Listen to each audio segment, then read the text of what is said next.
What is going on, everybody? Welcome back to um this is going to be the ninth uh this is actually going to be the ninth review in our Oscar series. I've moved things around so the numbering's off, but this is the Zone of Interest, which is a movie that is basically about the Holocaust, but through the lens of German um one German family, um, which is an interesting concept, mostly because obviously when you tell the story of the Holocaust, you're not really going to tell it from the side of the Nazis, and specifically, you're not going to tell it from the side of really mostly a civilian population. This is a group of people that lived right next to Auschwitz, which is of course a concentration camp. So I do have thoughts on this movie. I don't think it's perfect. I think it is complex. I can understand why people loved this movie, but I didn't love it. And that's not really a slight at the movie. I didn't hate the movie. In fact, I actually liked it. I just didn't love it. Unfortunately, for a movie to really captivate me for Best Picture, it needs to kind of be something that I love, right? I mean, that's where the rating would really come in for best picture of that year. It needs to be a movie that I love. Um, that's just for me, of course. The movie's complex. Of course, when you tell a story about the Holocaust, it's always going to be um, important to tell, and to tell it from this perspective makes it complex. Um, the Holocaust, of course, is really it's not a complex issue at all. It's a genocide of people, attempted genocide of people, and it is by far one of the more atrocious things that has ever been committed in human history. Um, there's a scene here towards the end of the movie where you sort of see the boys of, because this family is living so close to Auschwitz because the father of the family is a commandant, which I believe is just commander in German. I could be wrong, but he kind of just oversees concentration camps. And his sons, I believe. The movie never makes these connections explicitly clear. I'm just kind of implying. Um, his sons play a game where the older son traps the younger son in a greenhouse, and pretends that it's a concentration camp and makes noises pretending that it's a concentration camp. And I feel like that one scene was enough to make me.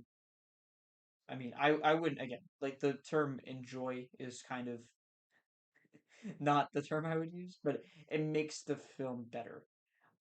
Because I think that a scene like that is showing instead of telling. They're not telling you that these boys have learned from what their father has done, but you sort of see it happen. And I think show don't tell is very important in movies. This movie does a very good job of that. Now, the sound design is really what most people have been talking about, and I do think this movie will win Best Sound. The sound design is spectacular. This movie is designed in a way to make you feel it's an atmospheric film in the sense that everything around you is sort of this feeling of danger, of uneasiness, but you don't see any of it. So it's really hard to actually feel uneasy because nothing truly insane happens. You don't really see it. If someone was to watch this movie with zero context at all and somehow didn't know about anything about history, I do believe that you would come away feeling uneasy, but maybe not thinking that these people are awful. It's hard to tell because they use language that, again, we associate with, like, the Holocaust. So we would say, oh yeah, like, these people are uh below trash. But I don't know. Um, they do make some pretty explicit references to murder, so I guess there's that. But I do think that the film leaves a lot to the interpretation, or not to the interpretation. It leaves a lot to the imagination because you can fill in the blanks because you know the history behind it, and that is interesting to do. especially when most Holocaust movies kind of explicitly either show you the tragedy or show you show you the genocide or show you the um there's a lot of movies where people like escape, right? And that's kind of a story to tell. Um this movie not showing you everything, but almost kind of showing you nothing, and you really having to use other senses in order to kind of detect what's happening is interesting. Is it good? You know, debatable. I will say the plot's extraordinarily basic. I run on the idea of plot matters to a movie. I think that you want to have a cohesive story. The screenplay is important, and normally, what happens in this movie doesn't really matter. This movie isn't concerned with plot. No, I'm trying to break out of that mold. I've been watching more movies that don't really care too much about continuity, but for me, that's still a pretty important part of a movie. So if I'm going to rate it fairly, I have to say, oh, well, technically here, the movie kind of fails. Again, it's by design. It's not that it's the movie's fault, it's more that it's my fault, because that's the way I like movies. There's a part where the commandant's children are playing in a lake, and he's kind of there. I think he's fishing. And they find human remains, or he finds human remains. He immediately gets his kids out of the lake. It's intriguing, and this, along with the scene I said before about the concentration camp reenactment, are really the scenes that stuck out to me the most. It did captivate me more than most of the film. But I also feel like the film almost is meant to feel a little dull because it's not about what those characters are doing. Even the cinematography is very dull. It's very straight. Everything's kind of focused on just one part of a room, and you kind of see people move around it. Only when tension occurs is the camera moving, which is interesting. That's some pretty cool cinematography. The finale of the film is also well done. It talks about it's like I think it's a mass exodus of Hungarian Jews to other concentration camps and how they're going to go about doing that. And it's called Operation Haas, which is the last name of the commandant. So they're kind of devising it in a war room of sorts. And I think that this aspect of the film is also well done because well, not necessarily this part, but that's the context behind the scene. He's then walking around the building, eventually throws up on a bunch of stairs, and you sort of cut to modern day where there's a cleaning crew cleaning out a like a Holocaust memorial slash museum type thing. Uh, it has to be in Germany, so it's in Germany. Um, and I just think that that scene was impactful because he's almost looking at the tragedy that he will end up committing, the genocide that he will end up committing. To me, personally, that was a really impactful scene because I believe it's at that moment that he realizes that what he's doing is going to be looked down upon for the rest of humankind.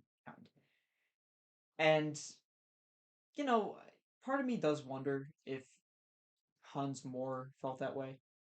Um, obviously you hear during the Nuremberg trials, you hear all, oh, well, I was just following orders or whatever. But we know that's a bunch of BS. So I am wondering if this is sort of the film hinting that, hey, everyone thought this way. Everyone thought this was bad, but they kept doing it anyway. I mean, obviously, any sane human being would find what they were doing evil, but, you know, when you're on the other side, you will do anything to justify what you're doing. Um, doesn't make it justifiable, but you will literally go insane trying to justify it. I don't think this movie holds a candle to most Holocaust movies. It's not really the film's fault. It's just not built that way. Um, my final thoughts about the concept is good, but the execution of the movie is flawed. This isn't an awful movie. This is actually a pretty decent watch, and I do recommend it because I think it's important to watch. But is it a Best Picture nomination? No. And that's, well, it is, but I don't think it deserved it. And I think that we have to find a way for films like this to get watched without, like, having to slap a Best Picture nomination on it. Um, I'm not sure if that can be done, but again, this is just my take. I think the movie is still a very good movie. I would give it a 7.5 out of 10. Uh, translates roughly to a 4 star on Letterboxd. I think that's fair. I know it actually sounds like I liked it a lot more when you had the 4 stars on it. Um, but it rounds up to that. And that's all I have for you guys. Again, I'm well aware that my opinion on this is probably a little controversial, and that's okay. Sometimes you're just not gonna relate to a movie as much, or in this case, really it wasn't even relatability. It was just that it wasn't very plot oriented, and I just work that way. I hope you all enjoyed. If so, please leave a like, comment down below your thoughts on this one of interest, and subscribe for more content. We have one more coming out, which is Oppenheimer, and that should be out Saturday or Sunday, right in time for the Oscars. And that's all I have for you guys. Love you all. Peace.